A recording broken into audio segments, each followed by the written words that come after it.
அண்மை செய்தி.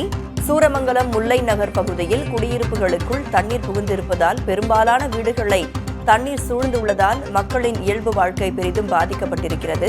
மழைநீர் புகுந்ததால் குழந்தைகள், வயதானவர்கள் உள்ளிட்டோர் இரவில் தூங்க முடியாமல் தவித்து வருகின்றனர். அண்மை செய்தியாக பார்க்கிறோம். கூடுதல் விவரங்களோடு மோகன்ராஜ் நம்மோடு இணைந்திருக்கிறார்.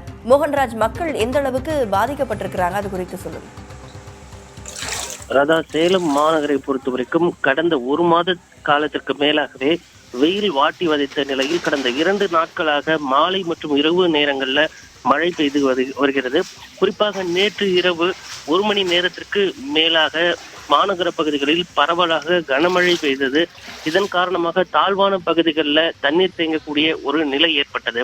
இந்த நிலையில சேலம் சூரமங்கலம் மண்டலத்துக்கு உட்பட்ட முல்லை நகர் பகுதியில பார்த்தோம்னாக்கா அது தாழ்வான பகுதி. அந்த பகுதியில் இருக்கக்கூடிய வீடுகளுக்குள்ளாக மழை வெள்ளம் சூழ்ந்து இரவில் மக்கள் தூங்க முடியாத அவதிக்குள்ளாகும் ஒரு சூழல் ஏற்பட்டிருக்கிறது. வழக்கமாக இந்த பகுதியில தண்ணீர் தேங்காது என்றும் அந்த சாக்கடை பணிகள் மேற்கொள்ளக்கூடிய ஒரு சூழ்நிலையில மாற்றுப்பாதையில இந்த தண்ணி திருப்பிவிடப்பட்ட இருக்கலாம். எனவே இது போன்ற ஒரு சூழலுக்கு எங்களுக்கு ஏற்பட்டிருக்கு அப்படின்னு அந்த பகுதி மக்கள் தெரிவிச்சிருக்கிறாங்க. வீடுகளை தண்ணீர் சூழ்ந்திருக்கக்கூடிய காரணத்தினால இரவு முழுவதும் நீங்கள் குறிப்பிட்டது போல குழந்தைகள், வயதானோர் என அனைவரும் தூங்க முடியாத ஒரு நிலையும் ஏற்பட்டிருக்கு.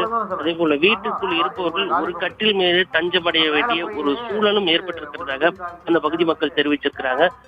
வீடுகளுக்குள்ளாக தேங்கி இருக்கிற தண்ணீரை வெளியேற்றக்கூடிய நடவடிக்கையில மாநகராட்சி நிர்வாகம் உடனடியாக நடவடிக்கை எடுக்க வேணும் அப்படின்னு அந்த பகுதி மக்கள் கோரிக்கை விடுத்திருக்காங்க.